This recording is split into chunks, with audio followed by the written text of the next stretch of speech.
Hi, Darren. Nice to meet you over Hi, Zoom. I know it's to your meet you first time too. interacting. Okay. Yeah, no, this is really cool. This is the first time the two of you have met each other, right? Yes, it is. Well, thank you so much for joining to do this. This is awesome. Thank you. I've got lockdown here, I'm afraid. So the hairdressers are still not open here in the UK. It hasn't been for 3 months. So this is not my usual look. That's okay. Whereabouts in the UK are you based out of? I'm in Northumberland, which is virtually Scotland. So around about 50 miles from the Scottish border, right on the northeast coast of England. And the weather outside is not too great at the moment, but it's usually beautiful here. Yeah. Oh, that's good. My family's from Northampton in Kettering, so that's where I typically go. So haven't made my way that direction. I need to get to Scotland. I always go to Ireland too, but it's so nice there. So can't wait to go back. Where are you calling from today, Ashling? I'm out of Canada, so I'm in Calgary. So Calgary, okay. I guess I've traveled a little bit, but I'm originally from Toronto, moved out to Calgary 5.5 years ago. So I'm on the western side of Canada, where the Rockies are. Oh wow, brilliant. Yeah. I haven't been there yet either. So I've been to the States a couple of times, but my wife and I haven't been to Canada yet. We're going to correct that soon, I think. So. Oh yes, you need to. Tomorrow, where are you? I'm in Toronto, Canada also. Yeah, I'm here in Toronto. Ashling, you have a unique story that I was hoping that you'd be courageous enough to share with Darren. Darren has some special work that he does around the theory of a perfect storm. And so when I was hearing your story, I was really thinking about Darren and the work that you're doing. So why don't we kick this up by Ashling sharing your story with Darren? Yes, absolutely. So Darren, as I mentioned, I'm originally from Toronto, and my father had his own landscaping company. He was the owner and founder of it, called Shamrock Garden and Landscaping. And in May of 2017, it was May 17th to be exact, we lost my dad to a workplace fatality. And so my dad at that point had just celebrated 39 years of business. And he was a man where, you know, like I said, he's an immigrant, so he still did a lot of the labor work, even though he had employees himself. So he always chose to put himself in the position to do some of the heavy duty work. And that was no different than the job site that he was working on at the time. So he was working in the backyard in a community downtown Toronto on a very steep embankment. So he had 2 anchor points, was wearing his harness, and they were doing a bunch of planting. But at one point he had pivot to say something to his employee, and he had lost his footing. That resulted in him obviously jerking back, and his 2 anchor points unfortunately failed, and he rolled down the hill bank and continued to fall down a 7-foot retaining wall, and then ended up hitting his head off of the brick wall of the home and landed in the window well. There were quite old homes in that community, so he got himself out, but he immediately collapsed. I was actually in town for a work conference, and so of course I immediately got a call from my brother. And by the time we got to the hospital, that my dad was on life support and in a coma. And this was a man that was super healthy, happiest man ever, was very, very fortunate to have an incredible father. And I had a very close bond with him. And so once we reconvened with the doctor, they thought maybe they could proceed with the surgery, because from the fall, he had hit his head off of the brick wall, which resulted in a blockage around his neck. So they thought they could go in, relieve it, but as they tried to even move him into the operation room, his organs started to shut down. So we still continued to keep him on life support for another 12 hours. I know my dad, being a stubborn man, would have hated that, but of course you're in a state of shock, and I really just couldn't really comprehend what was going on. But unfortunately, after that 12 hours, they did reconvene us and say that he did pass at some point during the night. And from that, you know, from that experience, as traumatic as it was and as heartbreaking it was, I was actually already part of the safety industry, and I was getting exposed to other associations that were raising awareness about workplace safety. So after so many months of trying to deal with grief in itself, I was trying to understand the safety piece and realizing more and more how many people are going to work and not returning to their families at night. The stat is in Canada, there are 3 families a day that will receive a phone call saying that their loved one is not returning home. And unfortunately, my dad was one of them. And so I am a supporter of a cause called Threads of Life in Canada, but I've also kind of gone off on my own and created my own brand under CB Safety. My dad's initials was, that's his initials. His name is Cahill Boyd. And so that's really where I've been connecting with some amazing people in the safety world, Tamara being one of them. And so we connected on this topic, and she really kind of brought to life in terms of some of the learnings that we can take away from that. My biggest thing, of course, is to try and prevent these future workplace fatalities from happening. And my dad always had the saying, the next generation should do better than the one before. My tagline's been, the next generation should be safer than the one before. And it's a big thing to do, and it's like, how do we do that? And so having these dialogue and these conversations, I hope will elevate that conversation. But in sharing that story, I think it aligns in terms of your, in terms of what you've created in terms of the perfect storm. So that in a nutshell, that is my story. One thing that really struck me in the conversation that we were having was when we mentioned about the weather. Yeah. So as my dad was working on that job site days prior, it had rained a lot in Toronto, and so he was still able to do some of the work. Of course, obviously when it's raining, you can't really do much landscaping. So he moved forward once the rain had subsided, and so they're believed that actually the where he had put the anchor points, that it was moist, and that could have been to some degree the reasons why his anchor points had failed on him. Of course, we followed normal protocol, had the Ministry of Labor come to site, because that's exactly what you need to have involved in doing an investigation. And even though he did go above and beyond his safety measures, we think it might have been nature, and obviously that's something that's out of your control. Yeah. So Ashling, first of all, I'm really sorry to hear of your loss. I think you're showing tremendous courage in sharing this story with not just us, but the wider community. And your motive to your father saying there of each generation should get better than the next, and better again still. That again, I really admire what you're trying to do here. So from what I've heard from what you've said, though, I'm a performance psychologist, Ashling, and my metaphor that I use, my model that I use in behavioral safety and safety leadership is based on the principle of ABC analysis. And the perfect storm that Tamara has mentioned to you, and Tamara and I worked probably 2 years ago now doing a podcast. It's based on the principle of when people fail. It's when people do something that they shouldn't really do. And of course, as humans, we all fail. I failed this evening for some reason, or perhaps I didn't. Perhaps the system failed me, but it was probably more my failure. And humans fail in many different ways. But everything that you said, let's just clarify so far, everything you said to me so far, I can't see anything that your father, it doesn't sound like he's failed at all. It sounds to me like he did everything that he could foreseeably do to predict the risk, to prevent the tragic incident that you've described to us. Is that the case, Ashling? He did everything he could that was foreseeable to him. There were no failures here on his part. No, from our learnings, and I'll be honest, I never went to site. My brother actually took over his business for a short period of time. So he, of course, was assisting the investigator at the time. And from him looking at the backyard, he said, if anything, the owners probably should have put some guardrails in place.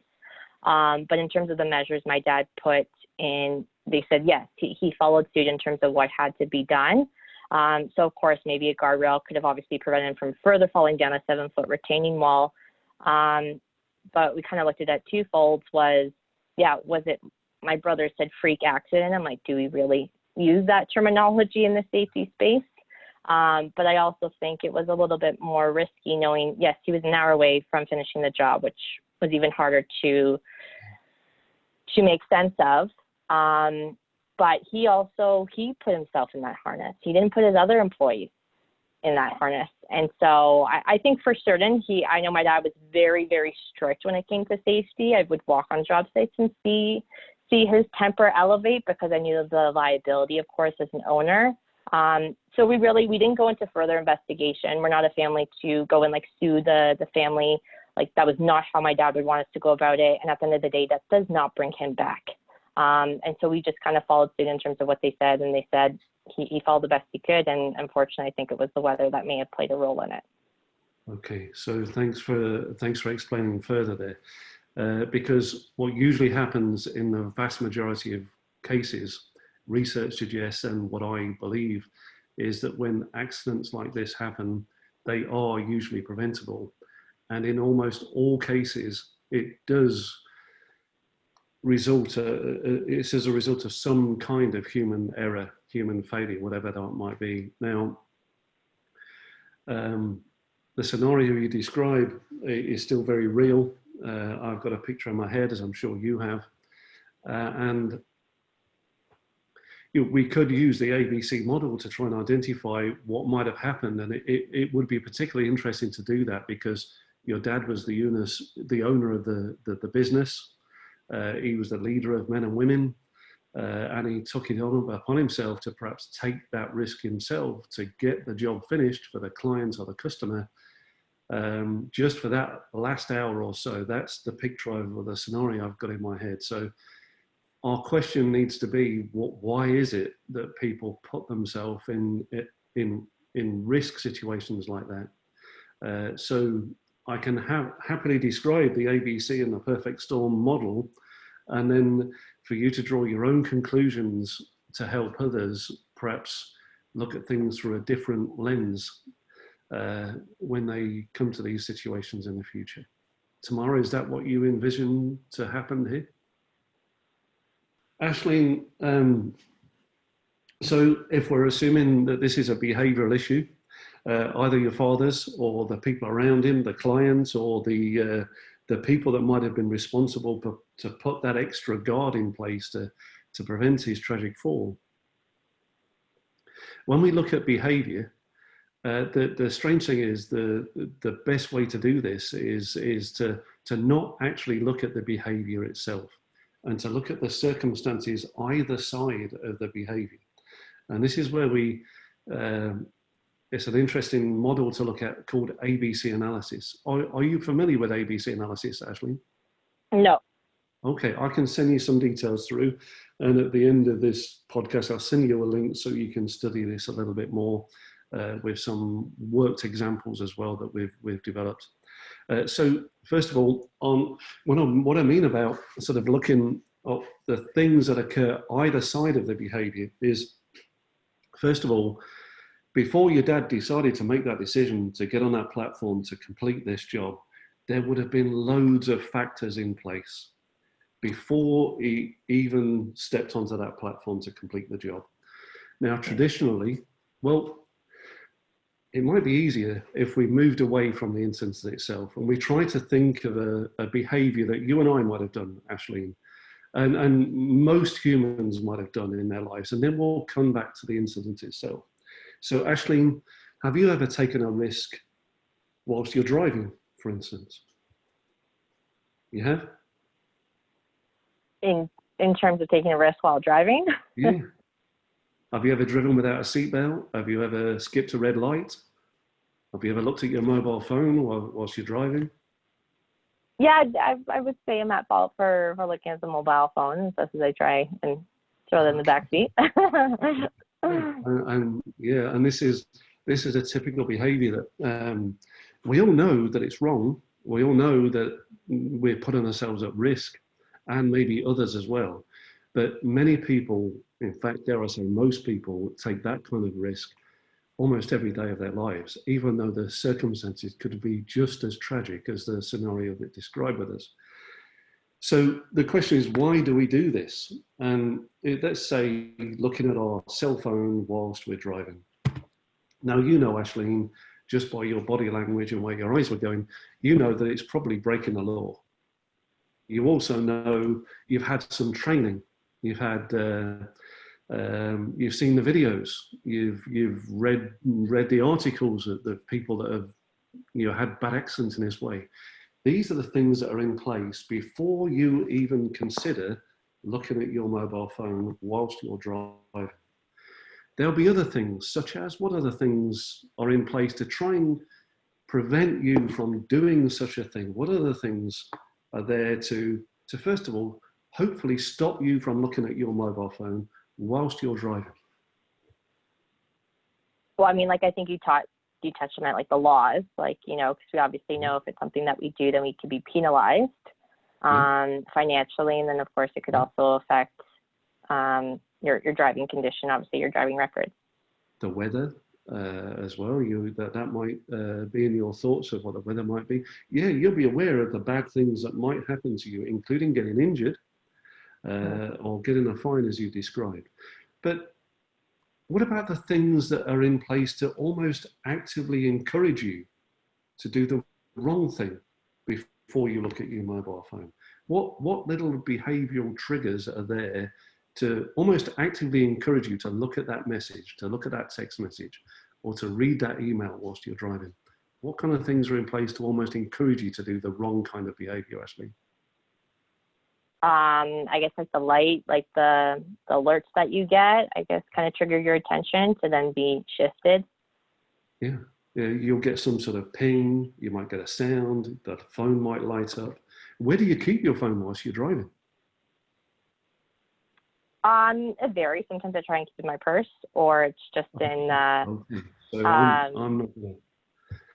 Yeah, I'm not going to press too hard. And by the way, I do this as well. And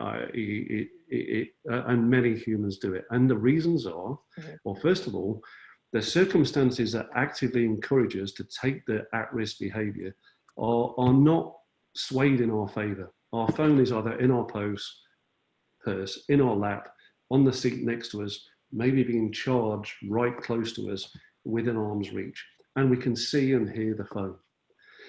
So these are factors that we need to consider that's almost actively encouraging us to do the at-risk behavior. Now they're kind of interesting. And again, don't forget, you'll have seen the films, you'll have had the training, the law says that we shouldn't do that, just like I do as well. I'm my guest tomorrow. Now these are things that were in place that influence our behavior before we actually get on the platform, before we actually read the message on our phone. And in this model, we call these things antecedents or activators, little triggers that happen that encourage us to either do something or not do something. And we call these things antecedents, as I've said, or activators. Now, they're kind of interesting. They do have a huge effect on people's behavior. But the other side, the things that we call consequences, don't forget this theory is called ABC, antecedents or activators, behavior, either doing something or choosing to not do something.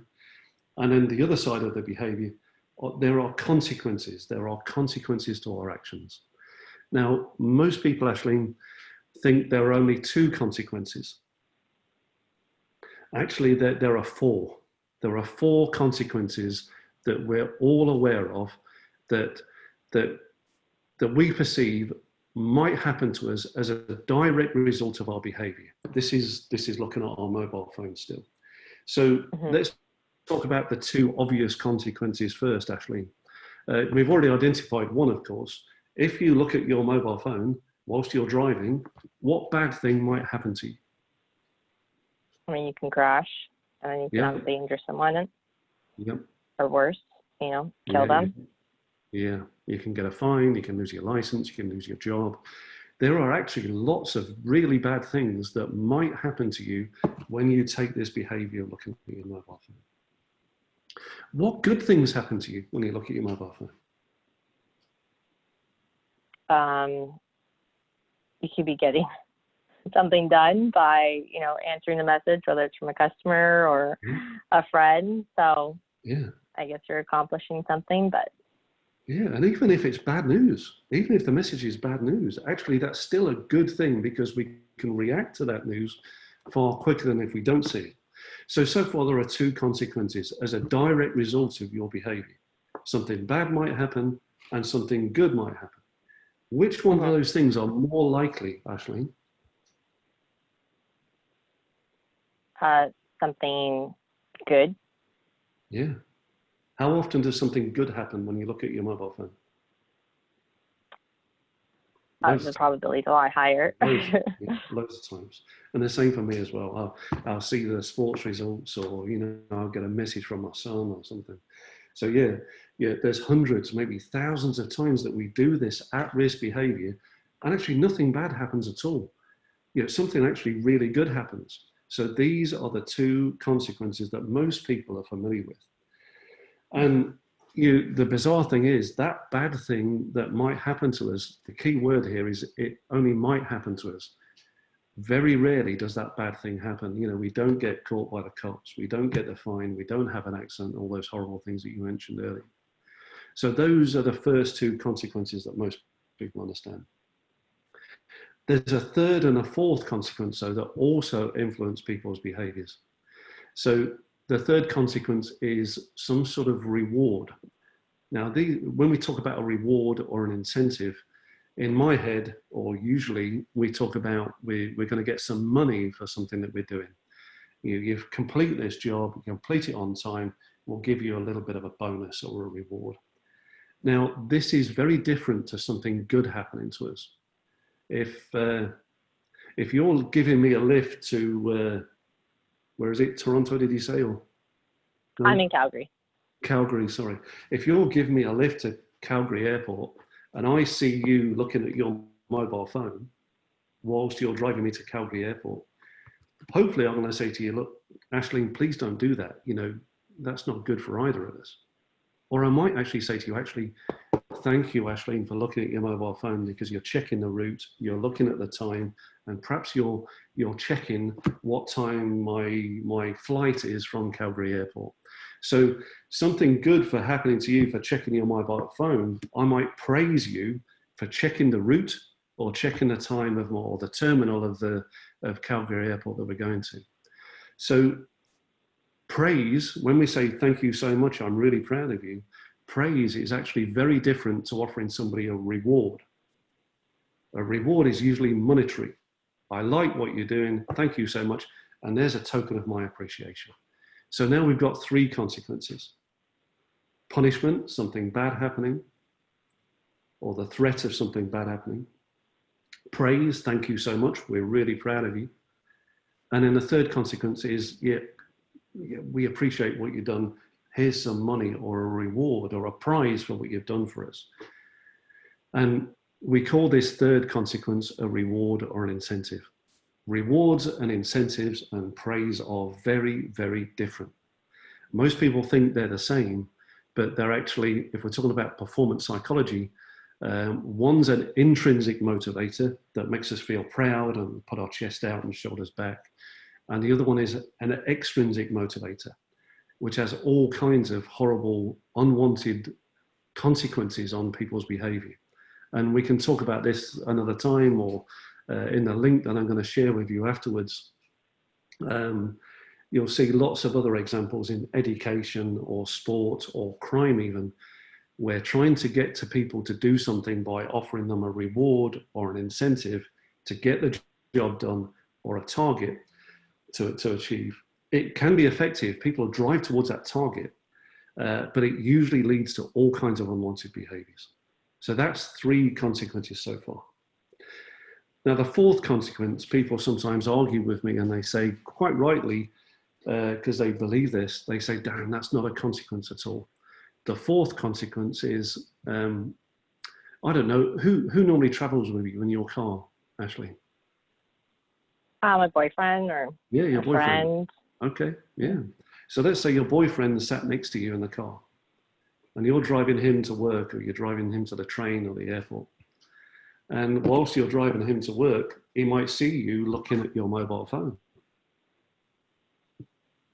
He sees you doing this at-risk behavior that's putting you at risk and him at risk as well. Now, he might say, Ashling, please don't do that. You know, I'm ashamed of you. Yeah, that's probably what he'd do. You know him well. Yeah. It could say, thank you for checking the route. It might say, look, if you get me there on time, I'll give you an extra £5 for the, or I'll take you out for dinner tonight if you get me there on time. He might try to praise you or reward you for actually doing this bad behavior. Or he might do something different, Ashling. He might see you doing this, and today he might just say nothing. Do you understand what I'm saying here? Mm-hmm. He sees you doing this unsafe behavior that's putting you and him at risk, and he doesn't punish you. He doesn't thank you or praise you. He doesn't offer you some sort of reward or incentive. He just turns a blind eye. Sorry, you drive on the other side in Canada, don't you? He just turns a blind eye to your actions. He sees you do it, but he says nothing. And this fourth consequence is what we call in UK, I'm sure you have a similar term in Canada, we call it turning a blind eye, just walking by and saying nothing. And do you understand what I mean by this, Ashling? Oh, absolutely, yeah. Yeah. Now, if your boyfriend sees you doing this and he just says nothing, but you know he's seeing you do it, and he just, whatever reason today, he's just turning a blind eye, what does that feel like to you? What does that tell you about him and your relationship? He either is not bold enough to say something and doesn't feel like the consequences are big enough, I guess, to affect him. Or he's hesitant. He doesn't want to maybe start a fight because he might think I perceive it differently. There's many avenues that could go. Yeah. It might also tell you that he doesn't care about you that much. It might even also tell you that he does it himself. The reason he's not challenging you for this behavior because it's something he actually does as well. And it's just normal behavior to him. So if you love this man, if you respect this man that's sat next to you, or it's a friend or somebody you have respect for and you like a lot, if they just turn a blind eye to your actions, then actually that can be a really powerful motivator for you to do it again. Because if you like your friend, if you like your boyfriend, which I guess you do, and you perceive that they do that same behavior, that's why they're not saying anything to you, then you're more likely to continue that behavior. So those are the four consequences, and we're covering a lot of ground here in quite a short space of time. We've got 2-day courses on this stuff, and we're discussing through it quite quickly here. And can you see how people normally know the first two consequences, but the third and fourth consequence also has a really powerful motivator to our actions? Yes, absolutely. I mean, it all makes sense, but I would never be able to filter it to these 4 different categories. But yeah. Okay, so we talk about values and beliefs a lot of the time. Our individual values, our organizational values and beliefs. And so I really believe strongly that these do have an impact on our decisions that we make throughout our lives, be it in the workplace or in our personal space at home. And so, I'm wondering, how does this kind of integrate into one's decision about what is or is not safe or acceptable? Yeah, great point, because our values and beliefs, you're absolutely right, Tamara. They're the things, that's the big engine that really drives all of our behavior, every moment of our lives, and our decision making. So values and beliefs, they sit on the antecedent side. It's not just the rules and the training and the weather and those other things that, the phone beeping off or lighting up, where we keep our phone, they're all antecedents, but also deep within our personality and our character are our values and beliefs. And those are the antecedents that will also determine whether we do something or we don't do something. And with all the things that are going on in the world today, this week, what people are doing or not doing, whether they're saying something or not saying something, and you both know what I'm talking about here. Those behaviors are driven from people's values and beliefs. And the three of us are from countries that probably have very similar values and beliefs on a lot of issues, but we'll also have very different values and beliefs on others. So values and beliefs do drive behavior tomorrow. You're absolutely right. And that's part of our upbringing, things we've learned and unlearned, and even part of our DNA. So yeah, that's where values and beliefs sit. And Ashling, I wanted to bring Ashling into this conversation. And so how have you seen this in your workplace, in your experiences play out? In terms of value and belief, and in terms of what's happened to myself? Not just yourself, but in work environments where you've been guiding people in order to do safe practices, and then, you know, people have opposing views. Yeah. I mean, it really spans to, I mean, everyone, like you said, has a lot of values, different values and beliefs, and they do correlate into their job. They bring that into their job, even though they need to be aligned to the company's safety mandates. They're still going to do kind of what they feel is best. So, prime example, I was at a customer site this morning. Of course, they had the PPE, very strict, so we wore our face masks. We stayed our distance, but as I was doing the audit, for him, he needs to be cost effective in his products, but for the employees, they really want that comfort. And so he's trying to obviously please the world, but he also needs to really follow the books. And he's like, I know I need to be safety conscious. So it really does add a lot of friction and challenges, as people are obviously trying to do the right thing, but they're like, what is exactly the right thing? Especially when you dive into some new industries. And this one is a very, it's a booming industry. And so they're also doing a lot of trial and error. And of course, by doing that, I'm going in and they're like, well, this is just an easy product for us to use. I'm like, yeah, but your employee is being injured. And it's not like it's a major injury, but it's still an injury that we need to address.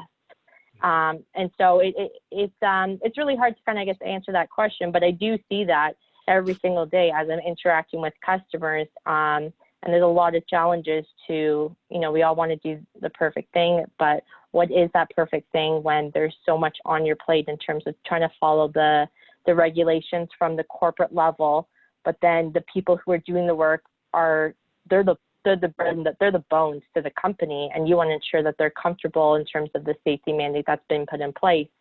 So I don't know if that addresses your answer, but I do definitely see that in a large. So the perfect storm scenario and ABC analysis, Ashling, can help us understand why some people wear their masks or their ear protection, their PPE, and some people don't. Because those 4 consequences that you and I have just discussed, they come into play all the time when you see those behaviors.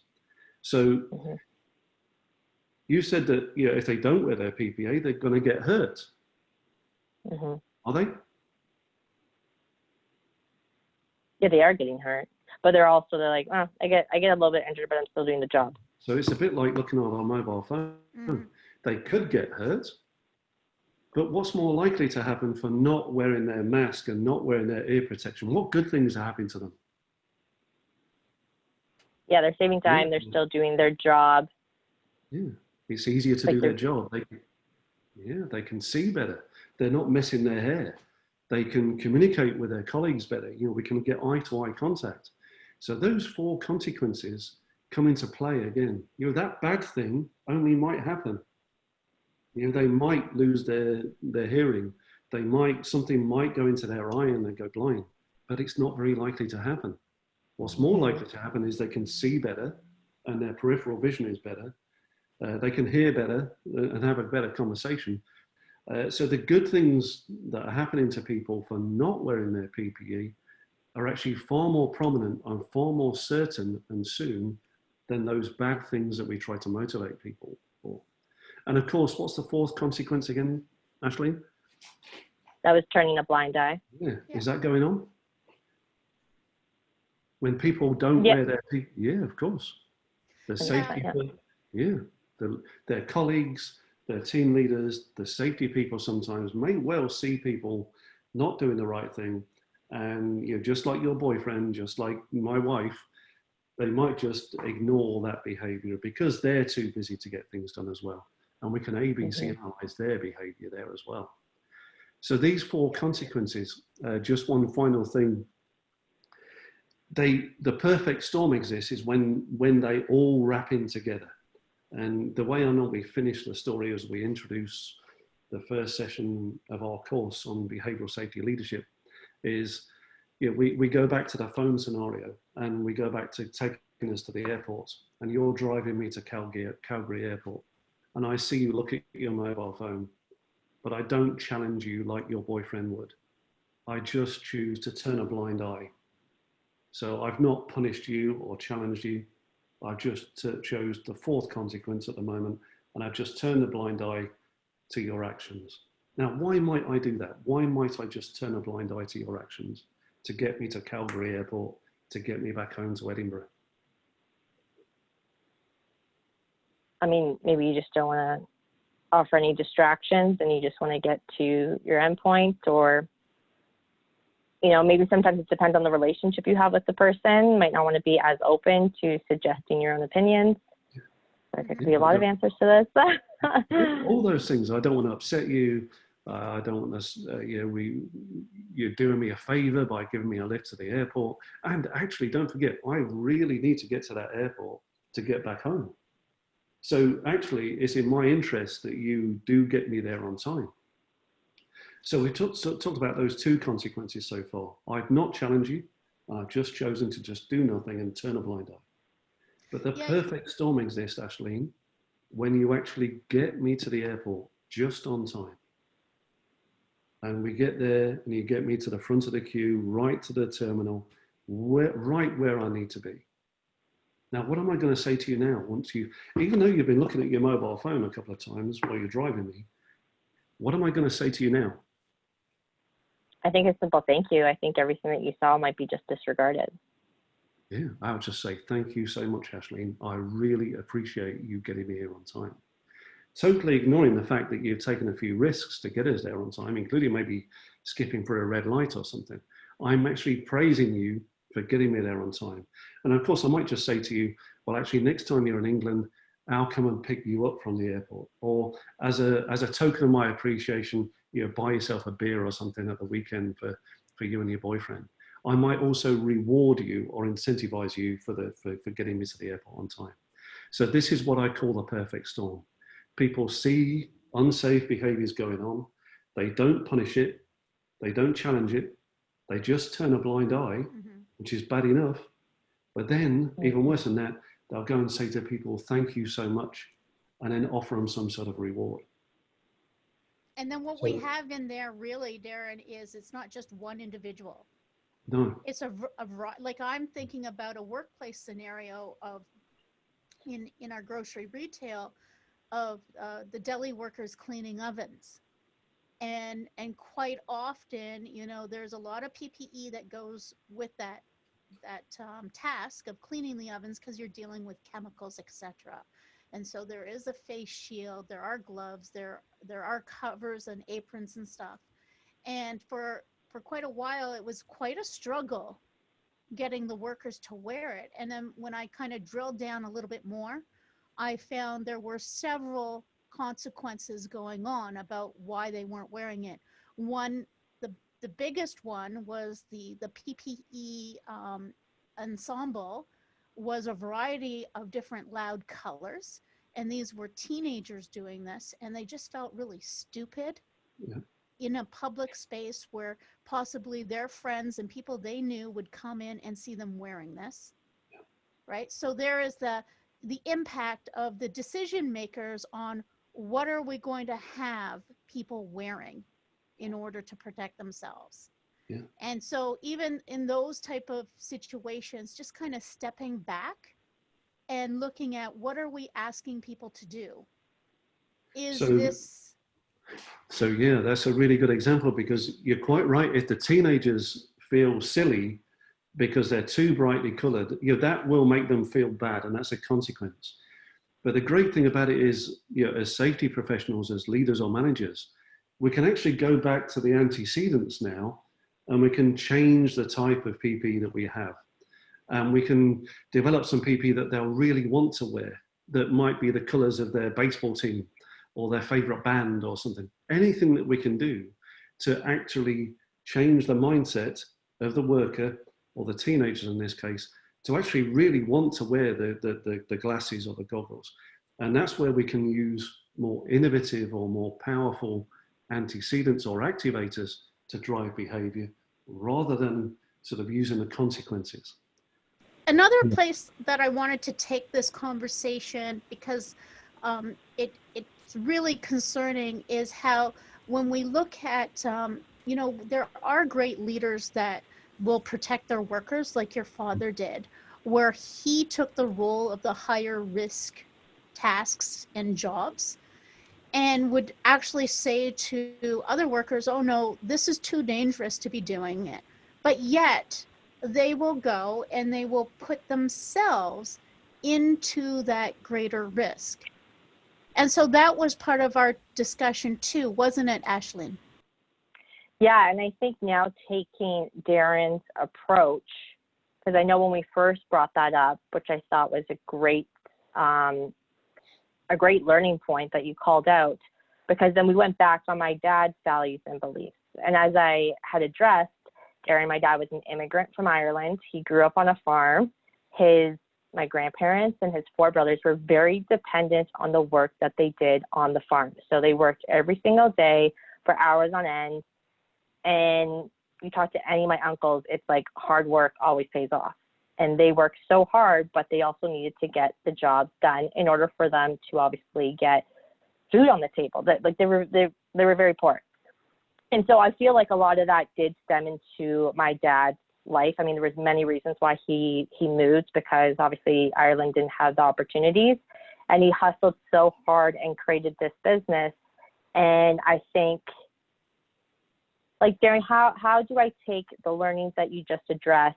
I can't go back and ask my dad these questions. Is this something that we could even determine ourselves based on his actions that day, to think, yes, as a leader, did he just use his own values and beliefs and made the decision? Because maybe it's like he put himself in that position before and it worked. Yeah, and he returned home to his family that day. Yeah. Or was he strict, and maybe because I know he was an hour away from the job site, like my brother said, or did the client somehow say to him, you need to have this job done? Because we don't know. We don't know all the conversations my dad had and what was running through his mind. So maybe that's something I ask of you. No, and again, this is the difficult bit in the conversation, to try and understand what goes through people's mind, including your father, because people do things with a positive intention.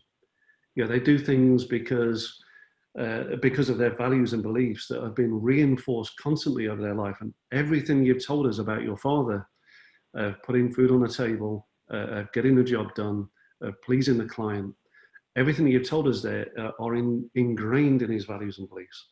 And this is why he did what he did. This is why he put himself at risk. And he was aware there was probably a tiny risk of the tragic thing that happened. He probably was aware that a bad thing might happen, but his behavior was driven by the other 2 consequences. Like you have identified already, he probably many times in his past, when he's done this before, the client has said, thank you so much.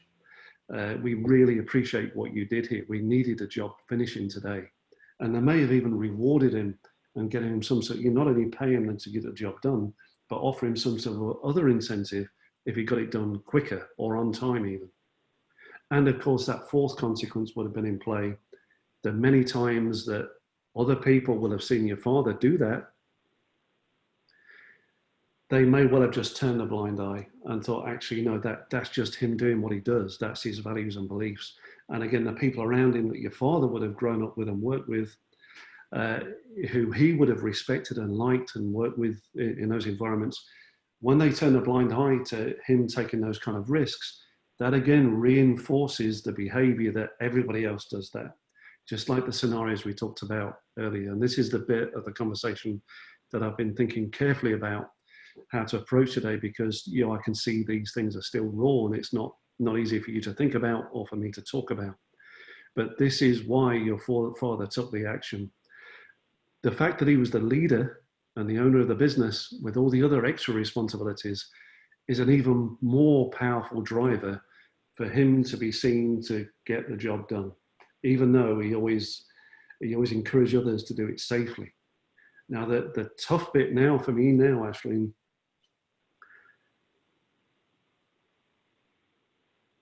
if you were working for your father, if you were part of his business, if you were part of his team, and you saw him leading from the front, you know, he might have, if I was working for him, he might have said to me, look, Darren, don't you do that. I'll finish this job.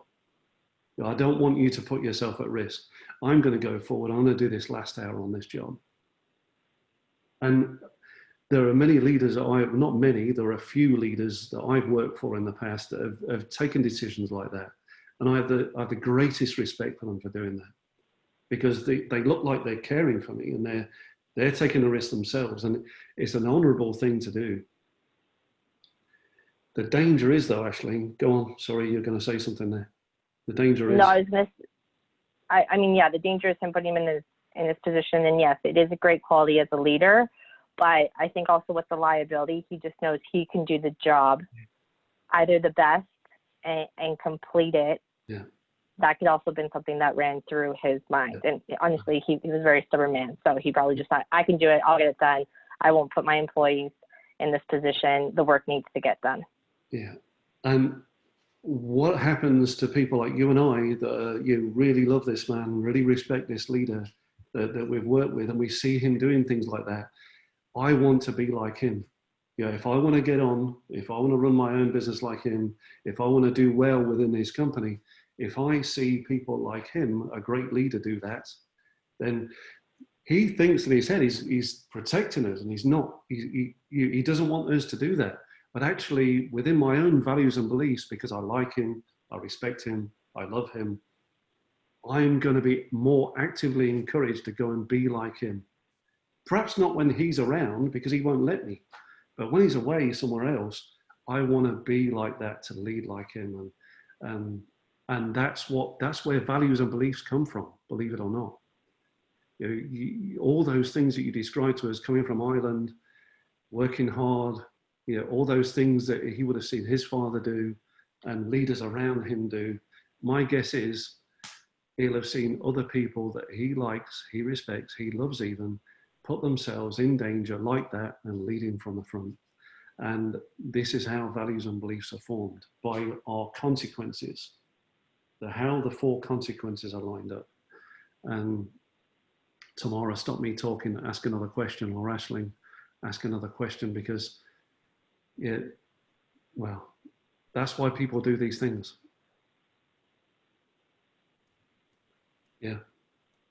I think for myself, I mean, I never thought, I mean, yes, you know, you learn from others. And I know I learned a lot from my father. I mean, I have a lot of his same traits. And I guess for him, I know he had to teach himself a lot. I mean, he lost a lot, but he gained a lot. And he really figured things out himself along the 39 years. And I never really thought maybe some of the habits that he'd done himself, I mean, I should have known, obviously, yes, he learned from his father on the farm. Then how do we break that cycle? Because you think, you know, the amount of people that are dying on the job site on a daily basis, like 3 people today in Canada are not going home to their families. And is it a result? I mean, it's so hard to, I know, answer that question, but the more I think about it is, you know, the mandate that's on the job site, but is it, yes, go back to their values and belief, and them having watched someone before, and it's a ripple effect, because yes, you see that person doing something that may be half safe, and they still got away with it, and then people just continue to do it because they're like, oh, it's half safe, and they got the job done, so then I can also do it if they were in that same situation. But then eventually, I think that cycle is going to result in some type of workplace incident. And how do we end that? Yeah, and you've just described the perfect storm situation, and the real question is, how do we end that? And the easy question in a conversation like this of an hour or so is, we need more people to have the courage to say, no, we don't want you to do that. And when people refuse to put themselves at risk, then we need to praise, and yeah, okay, reward. Sometimes we need to be really careful with a reward, but basically we need to keep praising people for doing the right thing rather than threatening people with the bad things that only might happen if they do the wrong thing. Now, Ashling, I don't know if this is something that you're doing now, but certainly I know lots of people, not lots of people, but there are several people around Europe that have tragic stories like you've got here that happened to your father. And they go and tell their story, and their story is basically about, look, don't do this because something bad will happen to you. And they listen to you, and they see your emotions and their feelings, and they listen to you in the audience, and they walk out, and most people in their head, they say, oh, I'm never going to do that. I'm never going to do that. But that doesn't last a long time, because you've seen the videos. Go on, sorry, Ashling.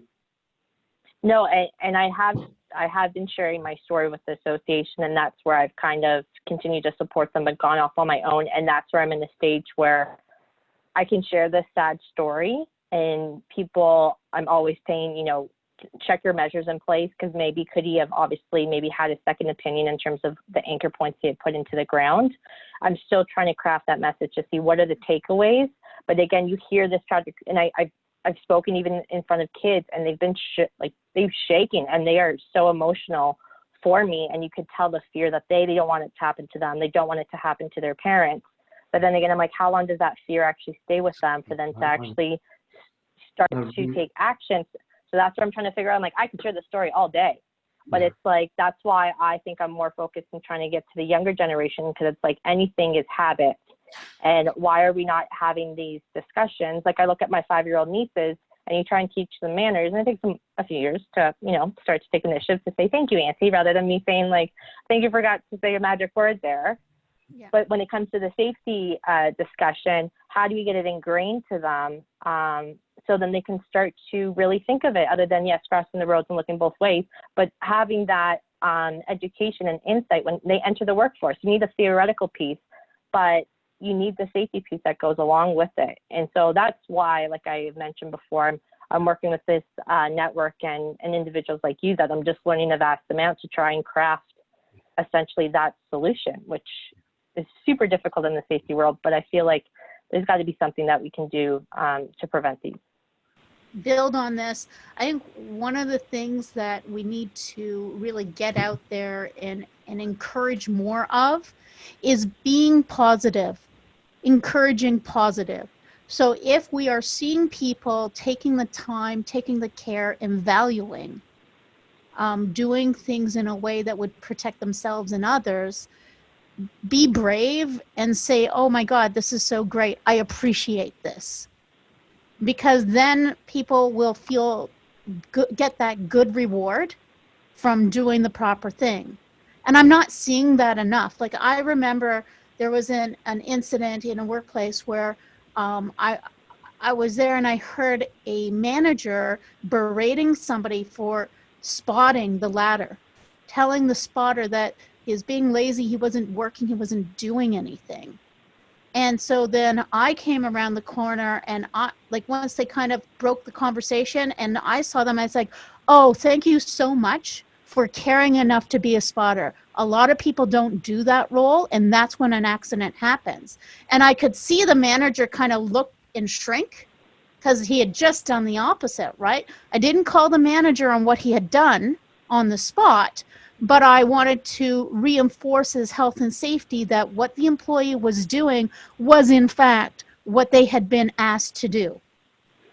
And then later, afterwards, away from the employees, I then addressed it with the manager and said, hey, you know, I kind of overheard your conversation there. And when you're telling an employee that they're lazy because they're being a spotter on a ladder, you're actually countering what we're trying to teach them in order to be safe. And the manager hadn't even thought of it that way, because he was so programmed to think about productivity and making sure everybody was getting things done quickly, because that's where his rewards and consequences lied in that realm. And he felt so embarrassed that, because safety was important to him, but he felt so embarrassed that in that moment he hadn't been the best manager to that employee. And so that's very interesting. Like, I could have come at it and just assumed that the manager was just not caring. But in fact, it was, he had not self-identified that what he was doing was actually going against the beliefs and values. Yeah. Well, I think that's a great point that Tamara made, because I think there's twofold. I know as a manager, there's a lot of pressure on them. So that person may not just be, you know, a harsh human that was calling out that action. Like, I know for me, I mean, I don't have all the certification in the world. Yes, I'm in the safety world. But for me, when I see someone on a roof and has no harness, I get so sick to my stomach. Like, I start to shake because I think, oh my goodness, this person could fall and they could be exactly like my dad. And it leaves a ripple effect. I mean, this is now what my family and I deal with is the grief and obviously the pain that's been as a result of losing him. And I call OH&S anonymous, but even last week I saw 3 gentlemen on a roof open. There was no guardrail. And I walked over and I said, you all should be wearing a harness. And I said, and technically they could be fined with me calling OH&S and them going up. And so for me, I think I've taken more of a, you know, not a negative, more of an aggressive approach, because I'm just so, I'm so paralyzed and not wanting them to be in that type of pain. But I think, Tamara, you do address the good thing that a lot of people do follow the safety to a T, and they make every bit of effort, that we also need to acknowledge those people and call them out and highlight the positive. So, I'm glad you've noticed that. Sometimes it's that simple that we need to get out there and, rather than just tell people they're wrong for doing it the wrong way, it's sometimes, well, always much more powerful to find people doing it the right way, and then go and praise the majority, hopefully, that they're doing it the right way in the presence of everybody else around them. And I love your example of your niece, your 5-year-old niece, because if she doesn't use good manners at the dinner table, it's all right for the auntie to say, look, that's not good. You know, I'm not, you know, that's bad behavior. This is not what we expect in our family. I'm sure you've done that. And yeah. But what would be much more powerful, there's nothing necessarily wrong with reminding her of what the right thing to do is, but what is much more powerful, especially from her auntie, the one time that she does say thank you, or whatever, you say, you make a point of saying, even if it's at the end of the dinner or as she leaves, thank you so much. I was really proud of you today. That was so lovely to hear you say thank you for, or whatever behavior you want more of. Now, all it takes is just 2 or 3 times of Auntie Ashling praising her for good manners at the dinner table, or whatever it is you want. And she'll remember that for the rest of her life. Her values and beliefs will be so powerful, it'll be just something, a habit that she'll naturally do. And that will be far more powerful than you telling her that it's wrong for not saying it. Praise her for doing it rather than punishing her for not doing it. And it's exactly the same in safety, Ashling, just as Tamara's identified. And it's interesting that you use praise as one of the consequences. And not to get into too much, I mean, there's a lot that you deal when you lose a loved one. And the biggest thing that I missed from him is my dad would always praise us. And that's where I was very fortunate. He was so vocal. And I knew he was that, even though he was hard on his employees, I guess as he learned, because he was such a strict leader, to also give back that positive comments and reassurance. It's the reassurance that my dad gave that I sit on every single day, you know, and him saying how proud I am. And I guess for me, I just never thought too much in terms of, I always look at it as a personal, you know, making, you know, even saying stuff like that to my boyfriend. I do, of course, acknowledge it to my nieces as well. But you're right. I'm now reflecting on that even every single day, like him just being, I'm so proud of you. And I literally, it's just ingrained in my head that it sets me every single day, rather than reflecting on maybe some of the negative, you know, stuff that he had said. He was very much on praising us. And yeah, didn't really think much in terms of how that really does hold on to you. Yeah, it does. And it's much more powerful than giving a reward or an incentive. You know, I'm sure sometimes your dad might have said, oh, I'll give you a better Christmas present, or we'll go on a better holiday. And that's nice, but it's nothing like as powerful as getting told that we're proud. And you know, it's called an intrinsic motivator rather than extrinsic. And in the course that I'll share with you, Ashling, There's a couple of videos with myself and Professor Sharman, Professor Andrew Sharman, that Tamara knows. It's a whole online course, which is IOSH certificated, and we'll give you free access to that. And you'll see lots of other examples as well, including how to get more innovative antecedents or activators. But we've covered the main principles of the perfect storm here, and you seem to have picked up on these things really quickly. So Yes. one other thing, the one other thing I wanted to say is, when you do these talks, going all over the world, I guess eventually, but there's nothing wrong with shocking people and sharing that sorrowful story. But I'm really pleased that you've noticed that they will walk out the room shocked, but it will only, psychologically, this has been proven many times, it will only last a couple of hours.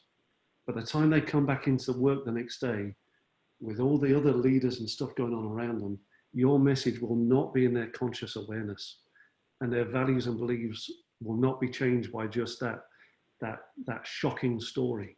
So I would ask you to find your own way.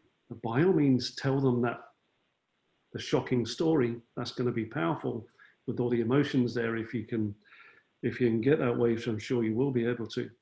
But I would encourage you to try and find your own way of sharing a positive message of the good things that can happen when we do take the time and we do things properly and securely. And to encourage people to start praising the good actions rather than just thinking about the bad things that might happen if they go wrong. And again, I'm not explaining this too well here in this scenario. There are loads more examples on the online program that we'll share with you. So try to finish up on a positive message there, just like you would do with a niece as she walks out the door. Thank you so much for your good manners today. Thank you so much for working safely today. Now, I sorry, I know that we're finished our time. Do you have a moment or two? Because I have another question. So this is getting me thinking about my conversation with Theo Heinemann and Sylvia. And we were actually talking about how when you're positive and you give positive reinforcements, it actually inside the body gives a stimulant that people enjoy. And so by doing this, there's a chemical reaction in the body. Do you know anything about this, Darren? Well, I'm not a neuroscientist, but from my practical experience and the experiences that we're all talking about here, of course it does. It feels fantastic, but it must be authentic. It must be authentic and consistent. And it's much more powerful when it's delivered by somebody we like or we respect or we love.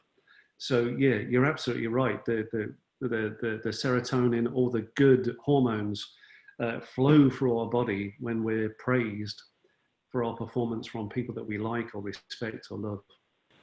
And so is that what helps build trust in a relationship? Is that connection, that chemical connection? I'm just trying to, like, we're having a lot of conversations about changing beliefs and values and building trust and making safe spaces. Yeah. And now I'm kind of clicking here in this conversation that I think there's actually a chemical connection with all of this stuff, because if we're being negative to people and I'm becoming fearful, then I want to get away from you, right? Whereas if we're doing the opposite, that's driving me forward to you. Yeah, really well identified. Trust is a different thing. Trust is, again, built up by authenticity, integrity, consistency, and trust is a big part of getting people to follow the things that you do. But yeah, in short, being praised, it releases all the good hormones. We love it, and it does impact on values and beliefs.